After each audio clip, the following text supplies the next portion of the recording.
Este tema de la educación en cárceles, me atrevo a decir, el continente americano. Entonces, pues bueno, un poco desde ahí me posiciono, hablaban en la mañana del posicionamiento que me parece importante, de ahí me posiciono para introducir, ya con estas breves palabras, porque sí, estoy un poco apurada por el tiempo, que vamos un poquito retrasados, pero desde ahí me posiciono para introducir, para abrir y para presentar a mis queridas y mis queridos colegas que nos van a platicar de su trayectoria y de su experiencia en este tema. Por cuestiones de tiempo también voy a leer, creo, y por cuestiones prácticas, voy a leer una muy mini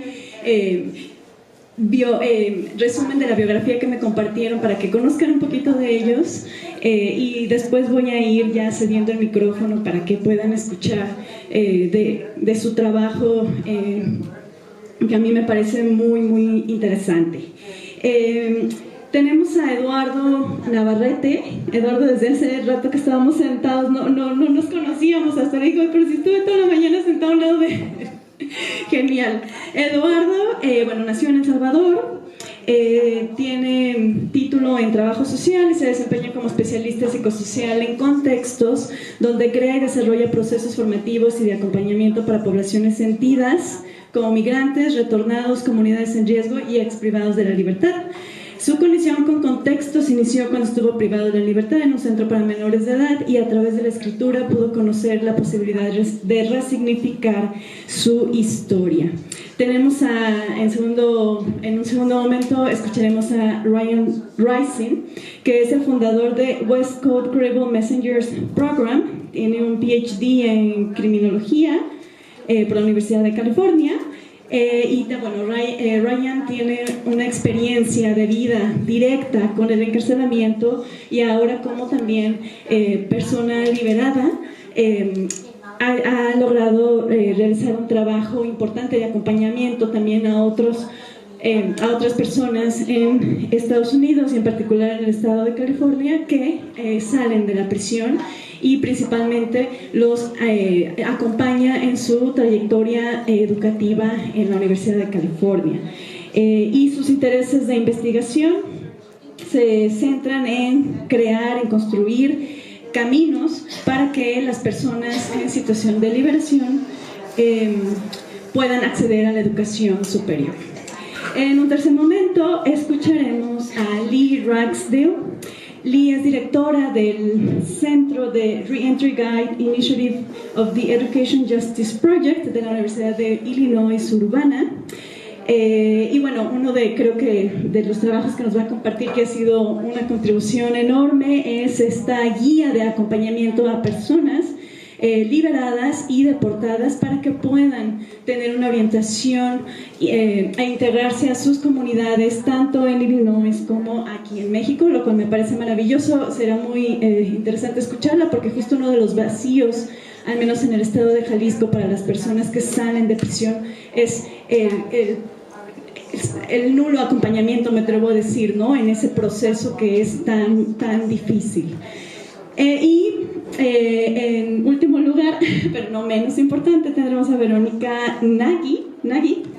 Ella es profesora en criminología en el departamento de Derecho de la Utrecht University, y sus intereses de investigación se han enfocado principalmente en la vigilancia, la desigualdad digital, la criminalización también desde la tecnología, y como antropóloga, ha trabajado en el campo de la criminalización de la migración y en las implicaciones de la vigilancia digital en los distintos contextos sociopolíticos. Entonces, bueno, creo que su mirada va a ser es especialmente particular. El día de ayer leía uno de sus correos en el que me decía, pero yo no voy a hablar de educación en prisión.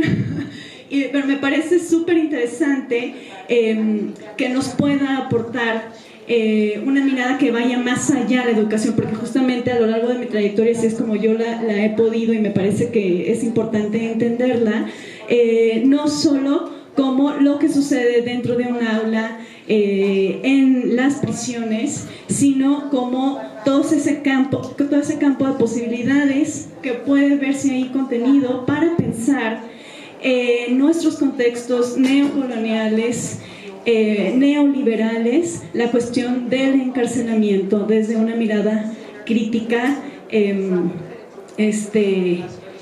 y claramente interseccional, ¿no? que nos podría llevar a hablar acerca del tema de la raza y del género, que también hace rato lo mencionaban. Entonces creo que su mirada será nos nutrirá mucho en ese sentido.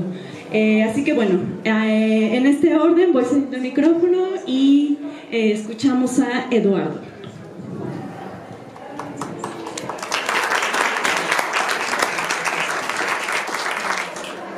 Muchas gracias. Bueno, también quisiera agradecer a Ricardo por la invitación y por el acompañamiento hasta llegar a este punto. Agradecer a las personas que hicieron posible este encuentro, me parece sumamente poderoso. Y bueno, me siento bastante nervioso, es mi primera vez en México y puedo decir que es una ciudad muy bonita. Quisiera tener más tiempo para conocer. Ya conocí a muchos amigos y llevo 2 días con ellos y siento que ya los conocía de toda la vida. Entonces, también vengo en representación de Incarcelation National Network, con quienes he participado en algunos programas. Les iré contando de eso. Y voy a comenzar mencionando que en El Salvador hay centros penitenciarios para mayores de edad y para personas menores de edad. Entonces, esto es igual con mujeres y con hombres, menores y mayores de edad. Entonces, en ambos hay educación primaria, secundaria, pero no hay educación superior. Solo llegamos a, no sé cómo le dicen acá, a secundaria. En El Salvador es como de primero a sexto, noveno, bachillerato y eso. Entonces, así las cosas en el sistema educativo de El Salvador dentro de las prisiones. A las cárceles de menores de edad en El Salvador les dicen centros de integración. No sé cómo le dicen acá, correccionales. Muy bien. Entonces, normalmente, según datos del Ministerio de Educación de El Salvador, en los centros de integración de menores, la mayoría de jóvenes que entra está como entre la primaria y la secundaria a nivel académico. Entonces, por ahí me hace pensar que no ha habido como la necesidad de pensar en educación superior, porque no hay quien estudie, no hay quien llegue ya como a un nivel de ya poder estar en la universidad. Entonces vamos a hacer gestiones para tener universidad en los centros de integración. Sin embargo, en el año 2013 surge esta pregunta, porque en un centro de integración el director ve que tiene alrededor de 10 jóvenes internos que ya cursaron sus estudios y están listos para la educación superior, como lo puede ser la universidad. Pero bueno, no hay universidad, no hay acceso, no hay ningún convenio, no hay nada institucional ni ninguna política que permita que esto se haga. Entonces, como muy iniciativa personal, el director de este centro comienza a hacer gestiones, a tocar puertas en universidades, a universidad privada, a universidad nacional, y constantemente era un no. Siguiendo esta misma línea, pues llega a una universidad y abre puertas y dice: sí, estamos de acuerdo, pero tenemos estas demandas. Si vamos a ir a la universidad, si vamos a dar la universidad en el centro, necesitamos un espacio adecuado, que esté lo más fuera de los sectores o asignamientos de los jóvenes internos, y que cumpla las condiciones, que tenga también acceso a computadoras, porque también harán trabajos digitales y demás.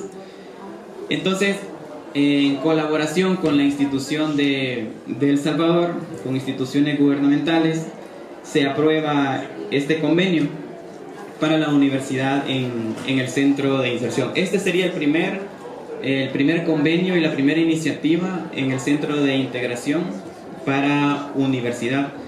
Y se logra, y la carrera que se elige es trabajo social. No había más, solo era trabajo social. Si están de acuerdo, tómenla, y si no, no hay. Entonces, tampoco era gratuita, era costeada, ¿verdad? Por las familias que estaban afuera de cada uno de las y los jóvenes. Entonces, a esta iniciativa se suman también personas de internas que trabajaban en el centro. Entonces eran trabajadores del centro y internos, entonces, que se suman a esta iniciativa de la universidad. Dentro de este proceso pues estaba yo comencé la universidad adentro y la terminé estando afuera. Entonces hay muchos jóvenes adentro del centro de integración con un nivel de reflexión muy bajo, a un nivel de cuestionamiento hacia el mundo, hacia las personas, hacia los gobernantes, muy bajo. Y definitivamente se debe porque tenemos una educación muy de mala calidad. El Salvador no... es lamentable decirlo, pero no es que tengamos la mejor educación. Entonces, durante todos mis estudios, antes de llegar a la universidad, yo no puedo decir que desarrollé un nivel de pensamiento crítico, porque no fue así. Las materias, la metodología, nada de eso aportaba a que a mí me llevase a un nivel de este tipo.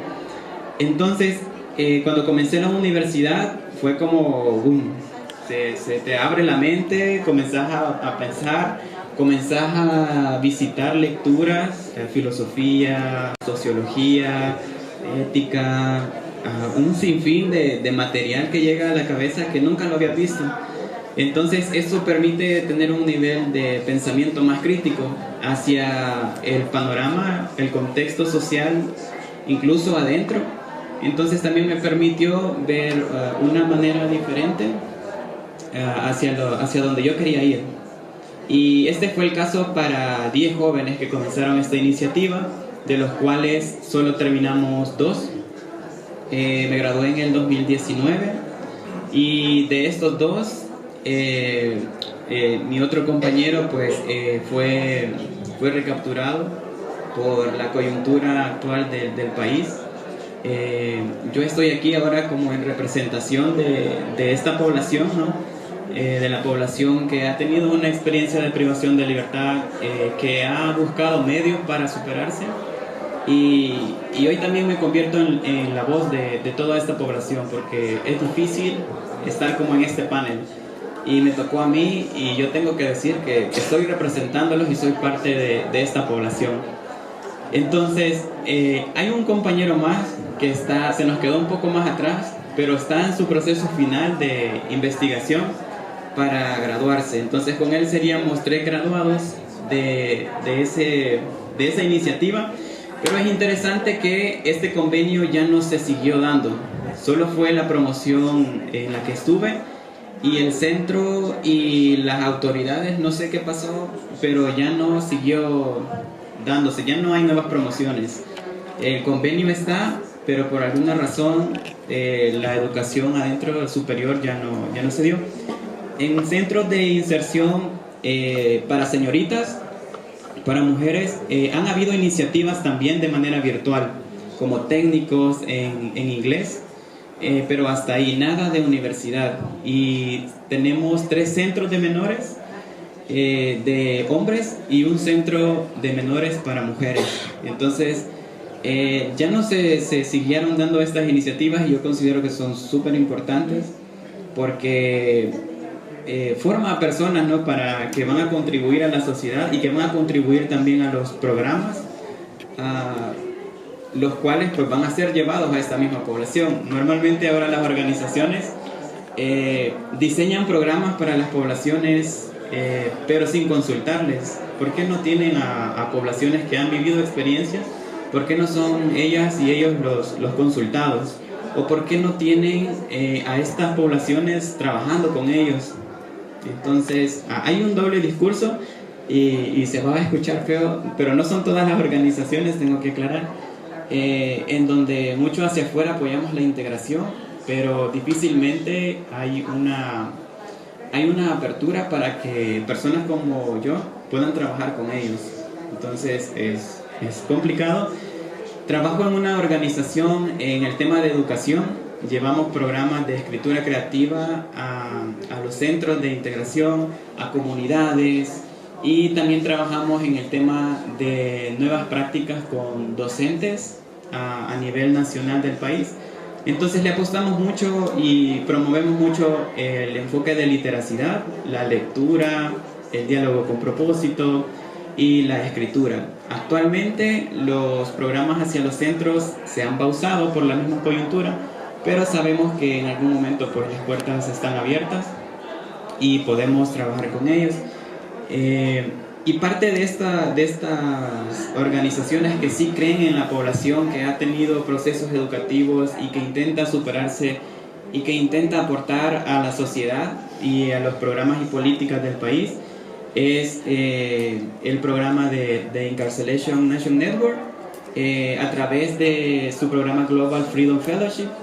El año pasado iniciaron un programa de becas para todas y todas las personas que han estado anteriormente encarcelados y que actualmente están trabajando en una organización. Entonces organizaron un encuentro al que participé. Tuve la oportunidad de ir a Sudáfrica y conocí a personas de diferentes países, a España, Países Bajos, República Checa, Estados Unidos, Argentina, Brasil, y fue bien interesante que a nivel global todos teníamos los mismos desafíos, las mismas dificultades. Entonces eso es bien interesante, y actualmente tenemos como esta red de consultores y estamos compartiendo lo que está haciendo cada quien en sus países y tratando de hacer colaboraciones para llevar el trabajo de campo a que pueda convertirse en políticas, a que pueda convertirse en programas, porque el trabajo de las organizaciones no es existir por el fin de los tiempos, sino que es presentar programas para que el gobierno los haga institucionales. Entonces que el gobierno, porque pueden sostenerlos, las organizaciones solo podemos estar 1 año, 2 años, 3 máximo, y los fondos se terminan. Entonces se le está apostando mucho a que se vuelvan los programas institucionales. Diría que es un desafío actualmente, pero el creer como en personas como yo permite también. Millions of people from black and brown communities were being told that they have this ADHD. So I was turned into a drug addict at the age of 6 years old by my school district, by my elementary school, which said that I couldn't sit down. And I was an active learner. I liked to learn on the go. I didn't like to sit there. I didn't like to be controlled.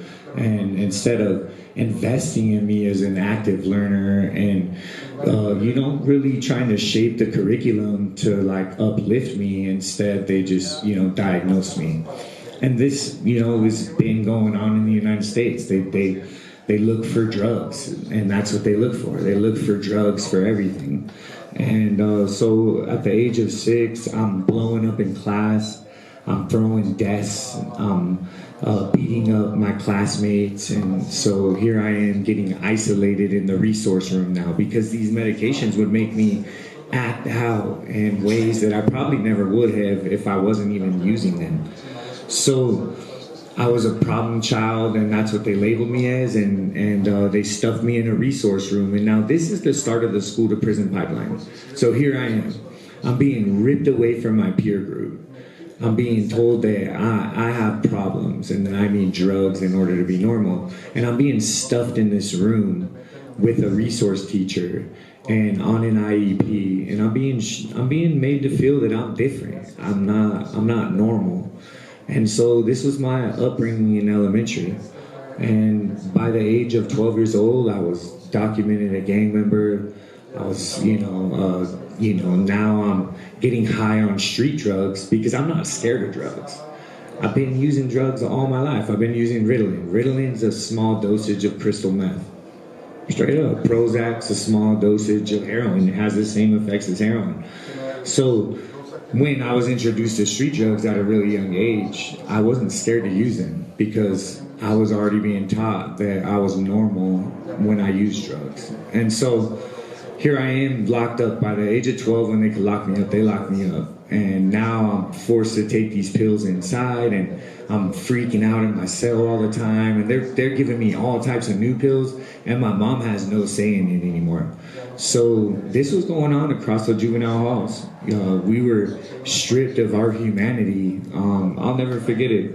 At the age of 12 years old, I was forced to strip out of all my clothes in front of a stranger. A complete stranger, which was a staff at a juvenile hall. And back then, they used to spray us with lice spray. So they sprayed my body with this cold lice spray. And I had to sit there in front of this stranger for 25 minutes with no clothes on. And then I had to jump into a cold shower. And that was like the start of my dehumanization process. And so I struggled. I stayed locked up. I didn't like it out in the school. My school experience, I didn't respect school.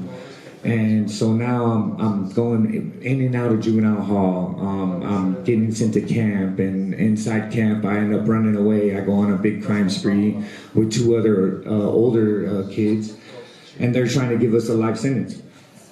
We ended up shooting at they had fired like a couple rounds on the cops, and so we were all getting blamed for attempted murder on the police. And so we're sitting in cells. They're 18, I'm 13. And here I am sitting in a cell. And so in the state of Oregon where this happened at, we had made it all the way up there. In the state of Oregon, they don't try 13-year-olds as adults. So these individuals were 17, so they got tried as adults. So I was shipped back to this work ranch. I was shipped to, it was like a segregated housing unit for juveniles. And my experience in juvenile hall school setting was all the answers were in the back of the packets they would give us. So I didn't learn nothing. They would say, if you give me this in the next week, you will get a Butterfinger. And so we'd go in our cells and we put all the answers that were in the back of the packet on there, and we turn it in and get our Butterfinger. So this was my upbringing, and this was the school to prison pipeline. So now I'm locked up, and I don't feel confident or comfortable being outside of a institution. And so I always would come home, party, get high on drugs, and find my way back in. And so I was stuck in this cycle of recidivism. And so now, fast forward, I'm serving 7 years I call it the Department of Corruption. And I'll explain that to you, but the Department of Corruption of California. Contract schemes, $15.7 billion of our tax revenue goes to the Department of Corruption. They just got a raise, actually, $1 billion raise, so it's like 16.7 billion now. So this is California. And so my colleagues earlier were talking about everything that was going on in California, the self-destruction that we were carrying out on each other as we were divided and conquered and a part of this prison agenda where they were just creating careers. And so that's what we saw. We saw careers being created off of our backs, locking us up. And so a shout out to Chabato. Chabato was locked up since the age of 17 for 26 years. Now, forward a little bit. So here's our education. We're locked up, and we were just being used. We're like pawns in this Ponzi scheme in California. And they're justifying us being accounted for 90, like at this time it was overcrowded. There was like 124,000 incarcerated individuals in the state of California, where they expanded the prison in like within a 10 to 12 year period. Don't quote me on that, but they built out 33 prisons across that state. And so this was what we were all up against. And so here we are giving $15.7 billion to house 126,000, and that's over capacity. And we have 39 million people in the state of California. 39 million people, and we're giving $15.7 of our tax revenue budget for 124,000 people. Rough estimate. So in 2011, there was a shift inside the prison industrial complex. And this shift that was going on in the prison industrial complex, the incarcerated individuals were starting to have a consciousness awakening.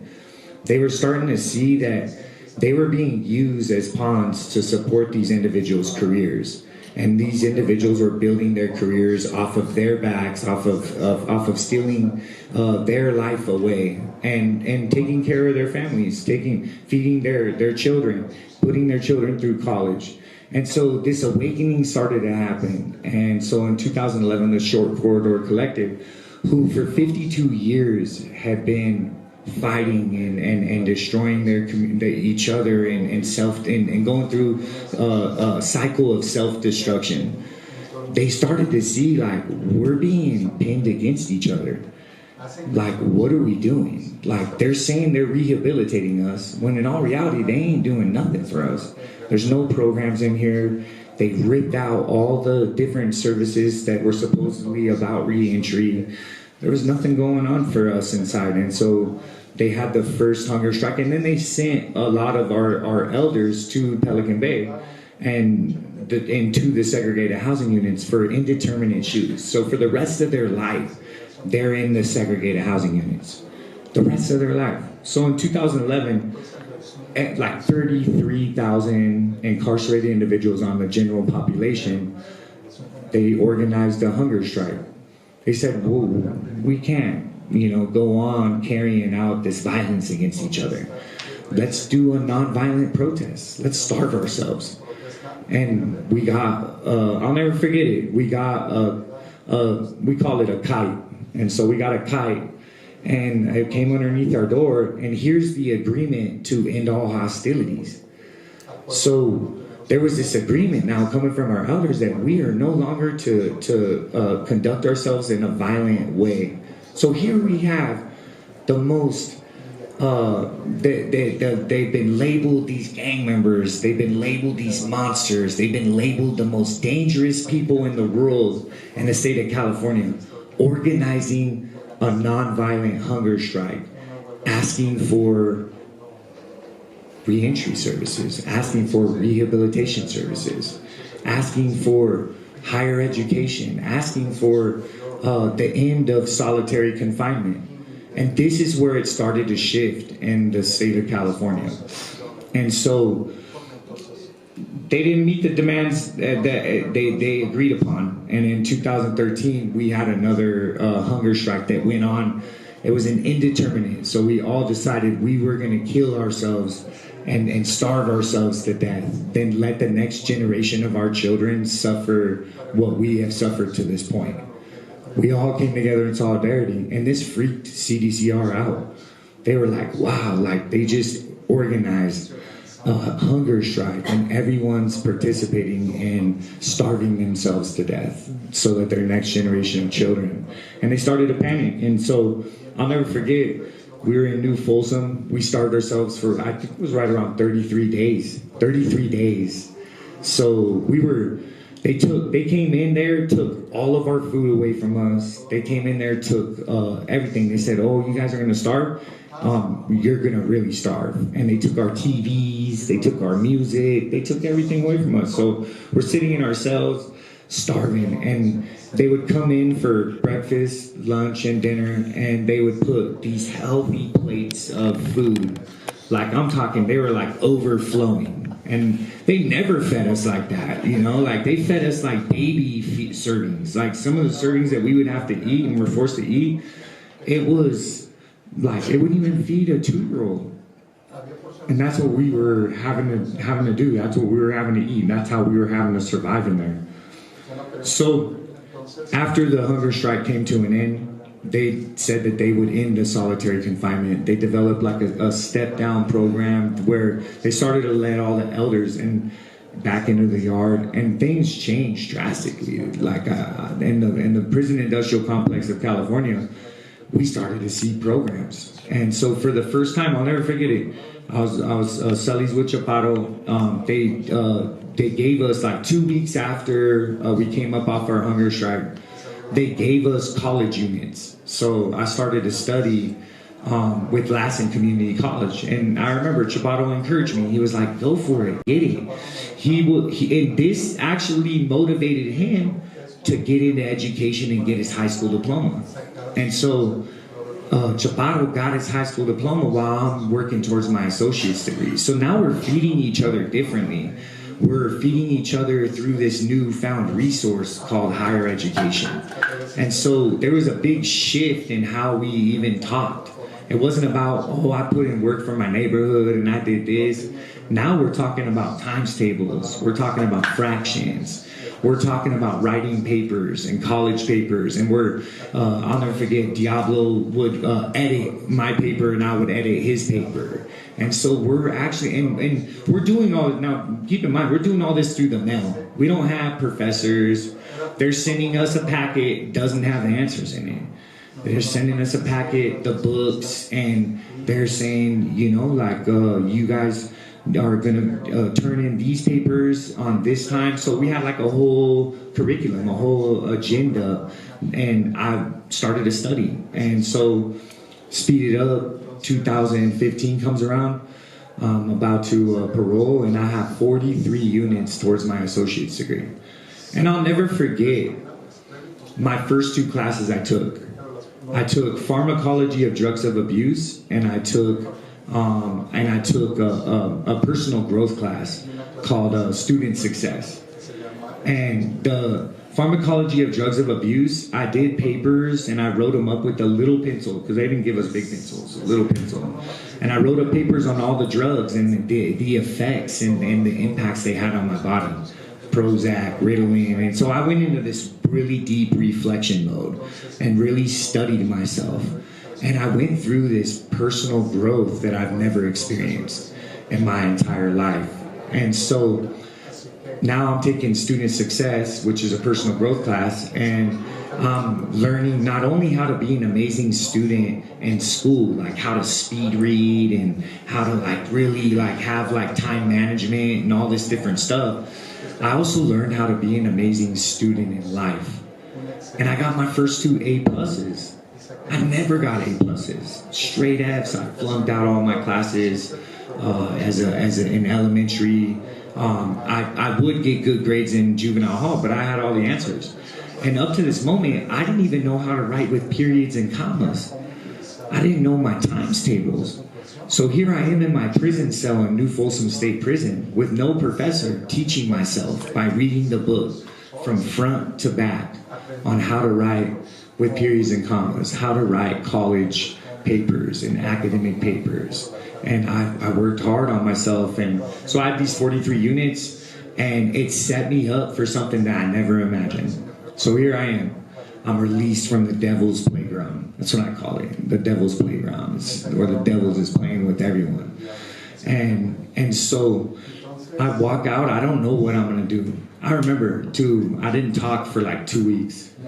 And so this was a transition in everything inside. It was the 2013 hunger strikes, to the point where now I got my associate's degree. I got my bachelor's degree in sociology at the University of California, Santa Barbara. I had a 4.0. I graduated with a 4.0 from the University of California, Santa Barbara. I built programs to help formerly incarcerated students reintegrate back into society through higher education. We founded the Gaucho Underground Scholars Program, and we worked hard to create a pathway and reverse the school to prison pipeline to the prison to university pipeline. And that's what we've accomplished. So now in the state of California and across the United States, and that's what my research is looking at, it just blew up like wildfire. There's programs in multiple universities assisting formerly incarcerated students, and also there's programs in prison now, all the way across the United States.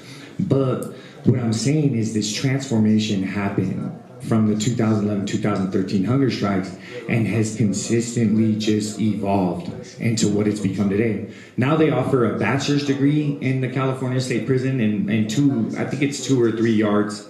They offer a master's degree. So now you don't have to just stop at your bachelor's degree. You can go on into your master's degree. And it's in humanities. So this is what the people did. This is what the incarcerated individuals did to support themselves. So how dangerous really are they? That's what I always ask myself. Like, we build a system that depends on crime to exist. And I'm gonna leave you off with this. If crime disappeared today, what would happen? Well, criminology would be gone. We wouldn't have these careers. Police would be gone. Judges would be gone. District attorneys would be gone. All these careers that had been built off of crime existing in our neighborhoods and the creation and manufacturing of crime would actually tear down everyone's livelihood. While there's a certain commodified group that's been turned into this commodity and that's been incarcerated and hyper-surveilled and preyed on and given no resources and stuffed into these prison cells to build those careers. And so I leave you with that. Like, who do you want to come home and be your neighbor? Do you want an educated individual like myself that's in his PhD, that's doing talks like this and bringing other formerly incarcerated folks to come speak and uplift our communities, building programs in our communities? Those closest to the issues are closest to the solution. It's time to invest in us and not see us as public enemy number one, because we're not. We're scholars. We have research in our minds that have never been tapped into. Imagine all the research that incarcerated and formerly incarcerated could produce, and imagine how that would shift and change criminology as we know it. Excited to be here. My name is Lee Ragsdale, and I'm with the University of Illinois Urbana-Champaign's Education Justice Project. So I have a lot I want to tell you today, so I've organized some notes here. After I introduce myself a little bit, I want to talk about the Education Justice Project and our Reentry Guide initiative. I want to really briefly talk about mass incarceration in the United States, and I'm probably talking too fast for the translator. I want to talk about higher ed in prison, and specifically in Illinois. Why higher ed in prison, the question we've been tasked with.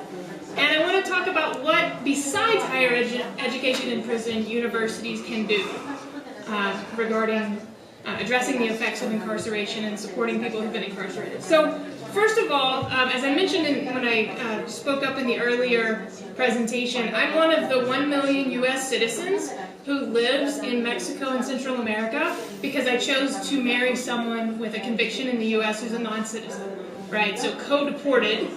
I came here about 10 years ago with my husband Eric, who's here with me, who was incarcerated in Illinois and then deported. Although he was taken to the U.S. as a 4-month-old, he was technically Mexican, and then with that felony conviction ended up being deported in 2013. So I work for something called the Education Justice Project at the University of Illinois. We are primarily a college and prison program. So we're about 2.5 hours south of Chicago in central Illinois, and we offer upper division courses in a men's medium security prison about 45 minutes from the campus. Let's see, we have about 75 students, and we started in 2008. I want to share our mission with you. The mission of the Education Justice Project is to build a model college and prison program that demonstrates the positive effects of higher education on incarcerated students, their families, the communities to which they return, the host institution, and society as a whole. So we really take that to heart. We aim to create a model college and prison program, and as a result we have tons of input from our students. Most of our programs are the ideas of our students. So we have 12 programs that include everything from a computer lab to a mindfulness group, academic advising and tutoring, an ESL, English as a Second Language, peer tutoring program, etc. I'm not sure what you know about incarceration in the U.S., but since we have an international crowd, I want to be sure that you have some knowledge of the experiment that was mass incarceration and is mass incarceration in the United States. So you've heard about the prison industrial complex and the school-to-prison pipeline, so I'm not going to go into that. But I want to make sure that you know that in the United States, we have about 1.8 million people in prison. It's the 6th highest prison population per capita in the world, and we're unique among other developed countries. You might not know that 1 in 4 Americans has some contact with the criminal justice system, whether that's an arrest or a conviction or a prison sentence. This is a problem. We're separating people from their families and their communities in the time when they need most support. And there's damages, and I think we're seeing that. We're seeing that this experiment with mass incarceration in the U.S. failed, and there have been some efforts to reduce the prison population and provide support to people who are being released from prison in the United States. So what we do when people are released from prison, people with criminal records in the U.S. are the only social group that it's legal to discriminate against. Right, so they can be denied housing, employment opportunities, and many other opportunities because of that record. So not only are we taking them out of their communities and putting them in prison and causing serious damage to those communities, after we release them, we stigmatize them, discriminate against them, make them second-class citizens. I've heard an author call them a socially disabled group because people have talked to you about challenges with technology, developing skills, lack of access to education. So this is someone, who we expect to succeed after the trauma of incarceration, the lack of experiences and opportunities that an adult who's free on the outside would have. So in my mind, incarceration is not working. It's a failed experiment, and I hope we'll be moving away from it even more quickly than we have been over the last couple of years. So back to the Education Justice Project. We have an initiative called the Reentry Guide Initiative. And this started in 2013 with this book called Mapping Your Future, A Guide to Successful Reentry. So as I mentioned, many of our alumni come up with the ideas for our programming. And so one of our students who got out of prison, he came to us and he said, when we get out, we're given like 3 pieces of paper, Xerox so many times you can't read it, stapled in the middle, with resources from the 90s. Like, what are we going to do with that when we get out of prison? They said, you all are researchers and writers and students, why don't you put together something that would be a reentry guide that would help us succeed on the outside, connect us to resources and opportunities. So we've been updating this guide annually. This is specific to the state of Illinois. We also have a guide that is a national edition, and we have all of our guides in Spanish as well as English. With the experience of my husband, who was deported after prison, I realized there's a whole different set of needs that someone has if they're deported to a foreign country. They don't need to know about reentry organizations in Chicago. They need to know about migrant shelters at the border. They need to know about how to navigate Mexican bureaucracy, how to use their English skills and their biculturalism to get a good job in Mexico. So that's when we created this guide called A New Path, a guide to the challenges and opportunities after deportation. We have copies in the back. If anyone works with people who might be able to use this guide, please feel free to take a copy. So I'm jumping around a bit, but I did want to also mention the Education Justice Project and our place in higher education and prison in the United States, specifically in Illinois. So the state of Illinois became a leader in higher education and prison actually the very first prison program was in an Illinois prison in the 1950s. And by 1962, it was the first state to offer a full-time degree-granting college and prison program. And by 1992, every prison in the state of Illinois offered some form of higher education in prison. But what happened? Is there a year that comes to mind for people that when things changed drastically in the U.S. in terms of criminal legal system stuff? 80s? A little later. 94. 1994. Okay. So in 1994, the crime bill, and I'm not going to go into that too much, but it essentially collapsed all the higher education and prison programs in the United States. Because prior to that date, people could get federal money, federal grants, to study as incarcerated students. That ended in 1994. So there were hundreds of programs that went down to about 10 or 12 across the country. The Education Justice Project was part of this new generation that kind of rebuilt. We began in 2008. And for a while, we were the only college and prison program in the state, but luckily now there's about 11 or 12 programs. But we still only reach 2% of the incarcerated population. So although it's great that it exists, we need to really expand.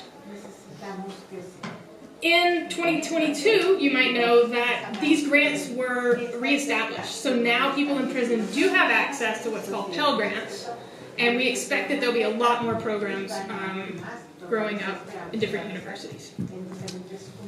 So why higher ed in prison? Well, I think that's kind of a strange question. Why wouldn't we do higher ed in prison, right? Education is a human right. It's about access. I was compelled to go to the place where people have the least access to education. So that's my personal motivation. But another thing that higher education in prison does is it creates change makers.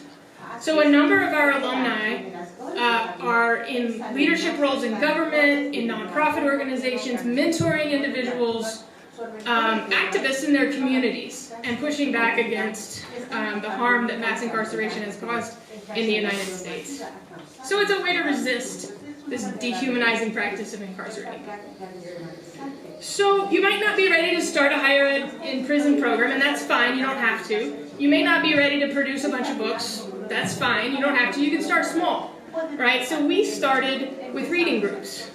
Going into the prison with an instructor and a book and a group of people that would read the book and discuss it, right? So you can start these kinds of interventions in small ways.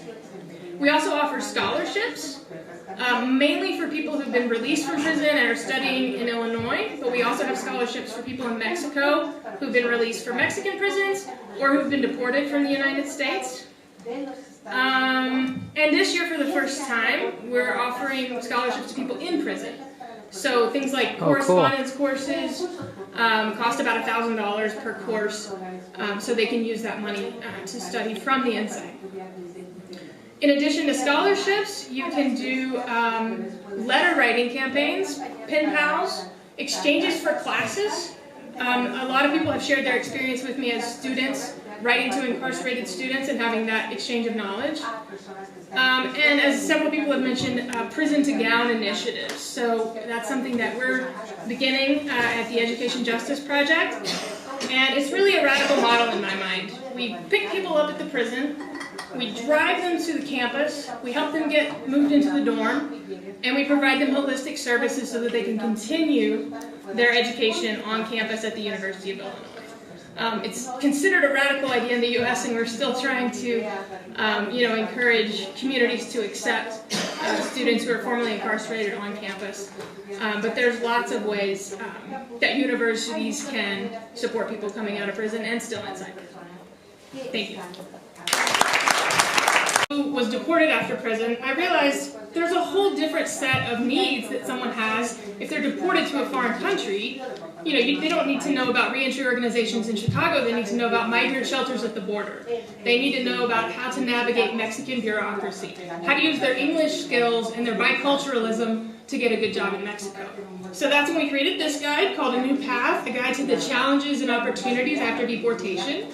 We have copies in the back. If anyone works with people who might be able to use this guide, please feel free to take a copy. So I'm jumping around a bit, but I did want to also mention the Education Justice Project and our place in higher education and prison in the United States, specifically in Illinois. So, the state of Illinois became a leader in higher education and prison. Actually, the very first prison program was in an Illinois prison in the 1950s.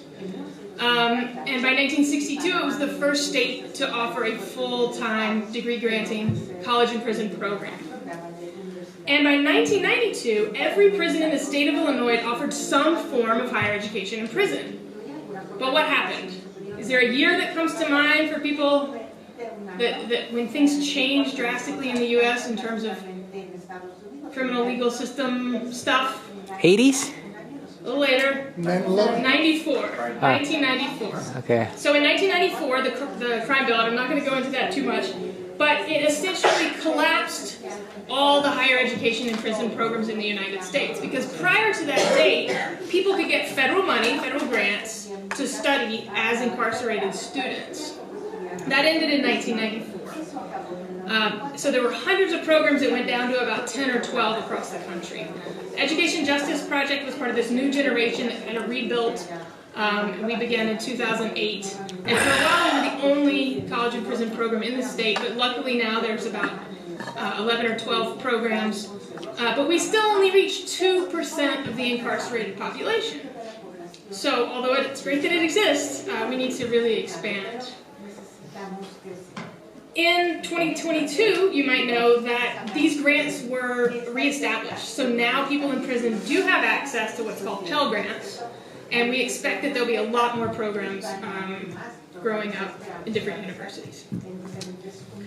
So why higher ed in prison? Well, I think that's kind of a strange question. Why wouldn't we do higher ed in prison, right? Education is a human right. It's about access. I was compelled to go to the place where people have least access to education. So that's my personal motivation. But another thing that higher education in prison does is it creates change makers. So a number of our alumni are in leadership roles in government, in nonprofit organizations, mentoring individuals, activists in their communities, and pushing back against the harm that mass incarceration has caused in the United States. So it's a way to resist this dehumanizing practice of incarcerating people. So you might not be ready to start a higher ed in prison program, and that's fine, you don't have to. You may not be ready to produce a bunch of books, that's fine, you don't have to, you can start small, right? So we started with reading groups. Going into the prison with an instructor and a book and a group of people that would read the book and discuss it, right? So you can start these kinds of interventions in small ways. We also offer scholarships, mainly for people who've been released from prison and are studying in Illinois, but we also have scholarships for people in Mexico who've been released from Mexican prisons or who've been deported from the United States. And this year, for the first time, we're offering scholarships to people in prison.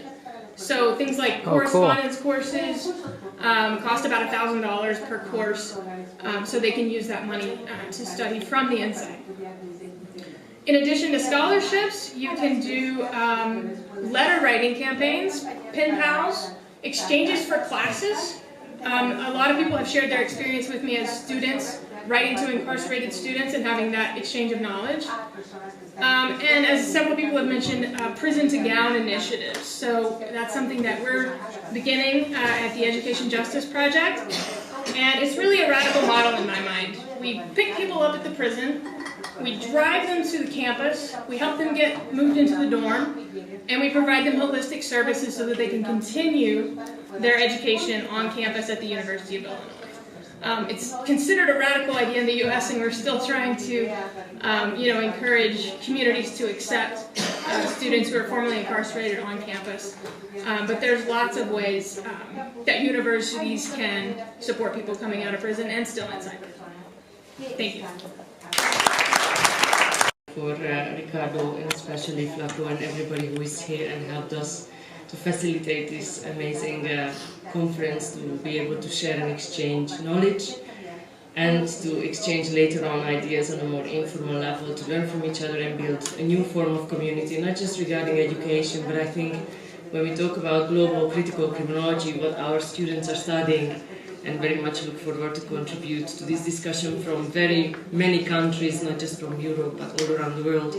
I'm very much grateful and can echo Rico in terms of, yeah, this is my dream, came really once when, okay, you started with the testimonies, let me start with my testimony. So I was almost 16 when I first had my visit in a juvenile institution, which is a very harsh condition for those who I very much loved, which made me to decide actually to study prison circumstances a few years later. So I was 22 when I did my first prison research in very different regimes. And then I became, I think in 2009, a social worker who went to work in prisons to change the circumstances. And very much later, I finished my PhD with the hope that I can change these circumstances, and I'm standing here in front of you, and I cannot say that I've really achieved much, but I really hope to share this reflection with you, which is far more pinky and far more optimistic from the European perspective than what you have heard today. But I don't want to underestimate the problems we face in the different contexts in the European penitentiaries. So for the short overview I would like to give you, because this is, a mission impossible to talk about European prisons in 15 minutes, so give me a little bit of flexibility. But I would like to emphasize the diversity of the EU prison regimes, circumstances, objectives, and how the local politics shape these kind of objectives in the last years especially.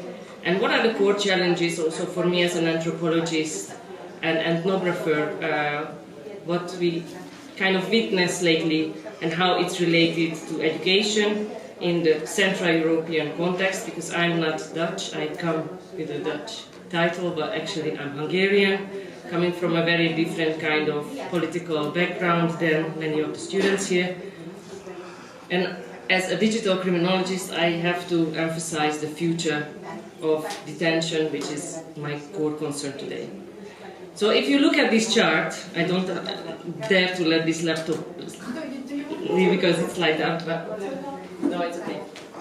Okay, think of the numbers which has been mentioned by Lee before. We are not even close to that. So this is a very good news for us. Because when we look at the chart in terms of 100,000 incarcerated people per 100,000 in population, we are kind of dreamland, okay?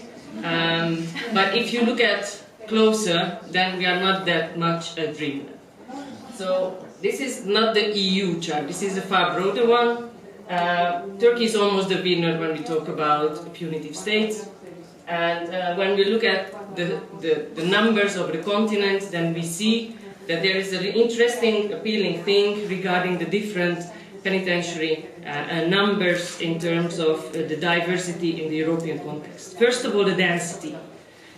So what you see is Central Europe is highly appealing in the concentration of incarcerated populations, and I have to say it is much better than when I did my research. So there is a high decrease of overpopulation in different penitentiaries, but that means that we build more and more prisons, and it doesn't mean that we have less and less population. And that has a reason that we build more and more prisons, because we are also fascinated by particular regimes. And I'm sure that many of you are here who all has been incarcerated, or have someone who you know has been incarcerated, or worked in particular places where you work with ex-incarcerated, or how they use it in the US context, ex-cons. But there are many narratives and objectives how we can look at a penitentiary. So I have only 3 objectives, but I'm sure that there are many, many more in this room, and there are also people in this room who've never ever even been close to a penitentiary. And that's very important to mention, because these contextualities of each, what we call in the Hungarian language, house, each penitentiary institute has its own culture and often its own regulations, and it makes it very difficult for people who are moved around or regularly incarcerated in different contexts. So although this prison density, with the emphasis on this red belt I call, shows very clearly that in Central Europe, and in particular Southern European countries, we have a much higher density and much higher numbers than in the north. It doesn't mean that we are more punitive. It has just a different punitive culture, okay? So when we talk about this very optimistic way of, and I'm very sorry that my professor was not able to present about the Dutch prison system today, because the prison is very interesting focus of many penological studies when we talk about criminology, but penology and the punishment of societies are far broader than just the prison. And when we step out of the focus on prisons, then we see that punishment is not necessarily less, but it's just changing its face. And how it's changing its face is the focus of my talk today.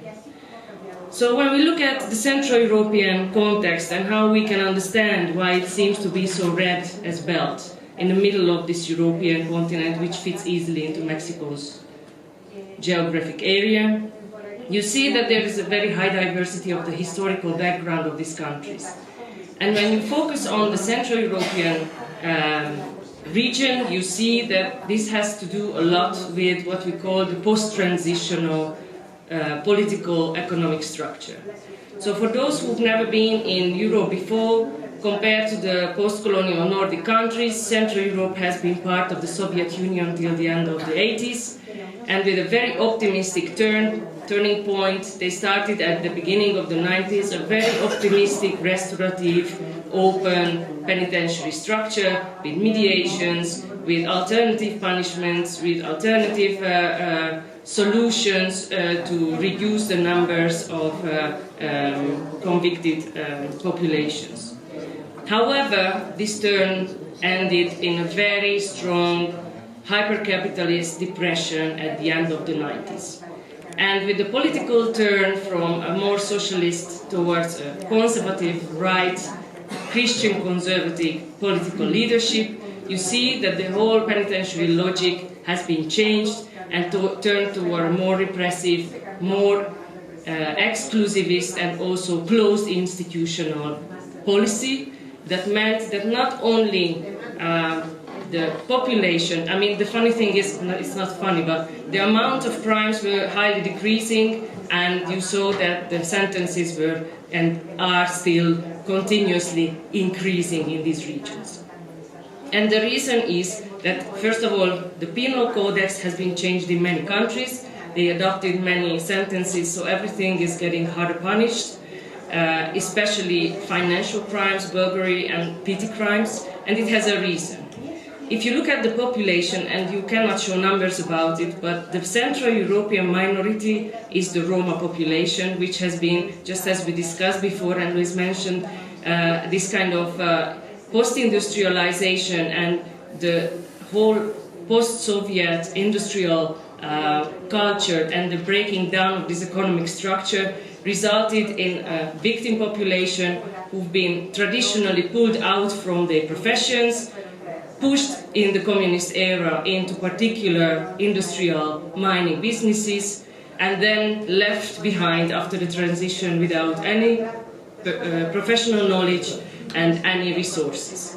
So we created a population which were highly uneducated, dependent on social services, and socially far excluded from the majority of the population. And this kind of intolerance towards Roma people had been radically increased with the hyper-capitalist new tendencies and the privatization of state services. So you see this kind of cultural social turn coming with a change in the crime rates. So if you go to any penitentiary in Slovakia, in Czech Republic, in Hungary, in Romania, the majority of the population you will see short-term sentenced Roma, often uneducated, very marginal groups who consider themselves as convicts, almost like being imprisoned as a family tradition. And I'm using this as a quote. So when you see this kind of post-transitional depression with this kind of new regimes, it's not comparable to what we've been discussed with in terms of this kind of prison industrial complex, but you see in the Central European context that a lot of services started to become outsourced including education. And employment and education has in this context a very interesting interrelationship, because we are very good in selling education, selling employment as a form of education. And when we sell professional education as a form of employment, that you can learn all kinds of skills, then with an outsourced company it's very easy to make profit from people who is used by local and national authorities.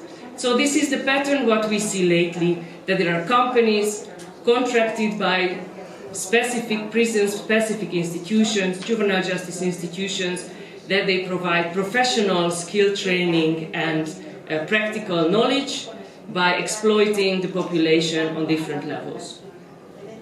So this is obviously clearly related to many of the rights and human rights issues, which are the most debated concern in the Central European context.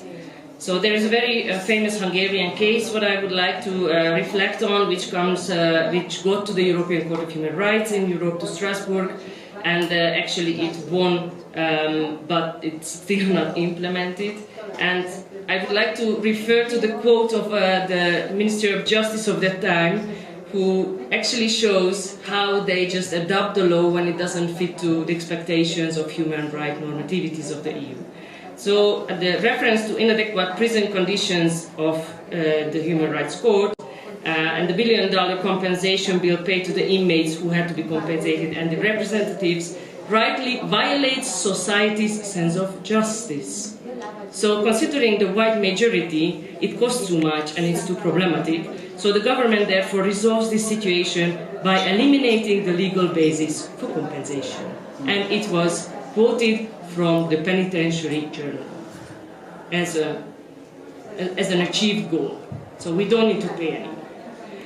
So when you look at these kind of prison regimes, my core concern is with the new technologies, what we sell as a technological media skill, what we sell to education, as an education, as a solution for different kind of short-term trainings for, because if you look at the statistics, the Central European prison sentences are far shorter than the US. So most of the people who are incarcerated are between 6 to 20 months, and that repeats itself regularly. So they might have been entitled for secondary school or higher education, but considering the short term of their detention period, they actually will not get enrolled. There are many arguments for that. I also would like to show you a little video, which I hope will work, which is a new initiative called the Csenger Prison, and with this kind of solution to reduce overpopulation in different prisons, we started to build very new, very technologically sophisticated systems where every cell will have an informational tool allowing an inmate to manage their affairs through a closed online channel and obtain up-to-date information about their data, finances, applications. Someter a un análisis crítico muy con mucho detalle, ¿no? Entonces, ¿para qué queremos ir? Creo que siempre tiene que estar ahí. ¿A qué? Si ya estamos con cursos y vamos a dar talleres de cualquier tipo, ¿para qué estamos yendo? ¿Qué es lo que estamos esperando? También desde cuestionarte tu propia posicionalidad, cuestionarte cómo estás entendiendo la cárcel, cómo ves a las personas que están en prisión como delincuentes, como criminales, ¿no? O sea, son tantas las cuestiones que también como docentes o como investigadores, criminólogas, psicólogas sociales de cualquier área, pero que estamos en la cárcel, tenemos que construir y tenemos que estarnos cuestionando todo el tiempo, porque si no, solamente reproducimos la misma lógica punitiva, ¿no? Me parece que es parte central de la que pregunta y que suma justo a todo lo que comparte Lee. ¿Alguna otra pregunta? Eduardo. Gracias. Yo quisiera agregar también a lo que preguntas y sumarme a la misma línea. Y bueno, al menos en El Salvador, cómo se suman las personas. Hay muchos jóvenes de universidades que hacen voluntariados y se unen a los programas que ya se han estado llevando a los centros. Y esto puede ser desde una preparación de materiales, por ejemplo, que van a llegar al centro, o directamente van al centro a facilitar o cofacilitar talleres de X o Y temas que se está llevando a cabo. También coincido mucho con la idea de estar muy consciente con la intención que tenés cuando decís ayudar, porque normalmente te podés enfrentar a muchos prejuicios y estereotipos también hacia la población que está privada de libertad. Y bueno, quizás pueda surgir algún choque entre tus ideas y lo que esperabas o lo que es también. Pero sí, hay muchas maneras de sumarse. No sé acá en México cómo son los programas o qué tipo de programas están llegando. Pero en El Salvador normalmente se suman como voluntarios, voluntarias, y en mi experiencia estando interno también llegaban varios grupos de la universidad en esta línea de prácticas profesionales y llevaban una serie de talleres, principalmente quienes entraron eran del área de psicología. Entonces creo que como también aportan mucho y también que